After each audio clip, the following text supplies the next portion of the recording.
Assalamualaikum warahmatullahi wabarakatuh. Pada pertemuan kali ini, kita akan membahas tentang model pemberdayaan masyarakat.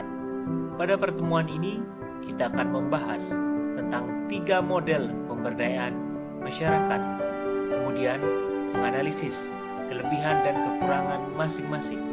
Mari kita ingat, materi minggu lalu berkaitan dengan evaluasi dampak sosial yang melahirkan program pemberdayaan masyarakat. Pemberdayaan masyarakat adalah pendekatan yang berfokus pada memberdayakan individu dan kelompok dalam komunitas untuk mengatasi tantangan dalam meningkatkan kualitas hidup. Oleh karena itu, terdapat 3 model pemberdayaan masyarakat yang dapat digunakan untuk membantu individu serta komunitas untuk tumbuh dan berkembang. Model pertama adalah top-down. Bagaimana pendekatan yang dipimpin oleh pemerintah atau otoritas pusat, di mana keputusan dan program diambil dari atas dan diimplementasikan kepada komunitas. Terdapat kelebihan model top-down. Yang pertama, pemerintah memiliki sumber daya dan kekuasaan untuk mengimplementasikan program secara luas dan cepat. Program dapat diarahkan sesuai dengan kebijakan dan visi pemerintah. Selain kelebihan, ada juga kekurangan model top-down. Pertama, kurangnya partisipasi dan keterlibatan langsung dari komunitas. Yang kedua, program mungkin tidak sesuai dengan kebutuhan dan konteks komunitas.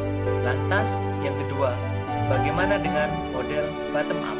Model bottom-up merupakan pendekatan yang memulai dari perubahan komunitas itu sendiri, di mana keputusan dan program dikembangkan berdasarkan kebutuhan dan aspirasi komunitas. Selanjutnya, bagaimana dengan kelebihan model bottom-up? Adanya partisipasi langsung dan pemberdayaan komunitas dalam proses pengambilan keputusan. Program dinilai lebih sesuai dengan kebutuhan dan konteks komunitas. Selanjutnya, bagaimana dengan kekurangan model bottom-up? Model ini membutuhkan waktu dan upaya yang lebih besar untuk mencapai konsensus di antara anggota komunitasnya. Selain itu, komunitas mungkin menghadapi kendala sumber daya dan keterbatasan dalam mengimplementasikan program. Selanjutnya adalah model partisipatif. Model ini merupakan pendekatan yang menggabungkan elemen-elemen dari model top-down dan bottom-up, di mana pemerintah dan komunitas bekerja sama dalam pengambilan keputusan dan implementasi program. Lalu, bagaimana dengan kelebihan model partisipatif? Model ini memungkinkan adanya keterlibatan aktif dari pemerintah dan komunitas dalam proses pengambilan keputusan. Model ini juga sebagai program yang lebih holistik dan terpadu yang mencerminkan kebutuhan dan aspirasi komunitas. Selanjutnya, kita akan lihat bagaimana kekurangan model partisipatif.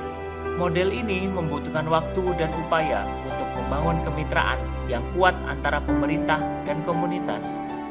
Model ini juga memerlukan keahlian khusus dalam fasilitasi partisipatif. Setelah kita mengetahui 3 model tersebut, mari kita analisis kelebihan dan kekurangan dari masing-masing model.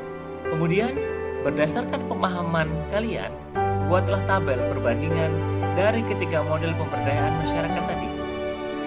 Akhirnya, dalam video ini, kita telah mengeksplorasi 3 model pemberdayaan masyarakat, model top-down, bottom-up, dan partisipatif. Harus kita ingat bahwa setiap model memiliki kelebihan dan kekurangan yang perlu dipertimbangkan dalam konteks pemberdayaan komunitas. Yang harus juga diingat juga menekankan pada pentingnya memilih model yang sesuai dengan kebutuhan dan karakteristik komunitasnya.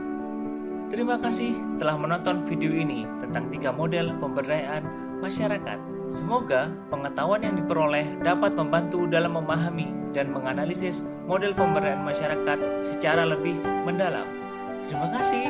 Wassalamualaikum warahmatullahi wabarakatuh, dan mari kita berdiskusi bersama.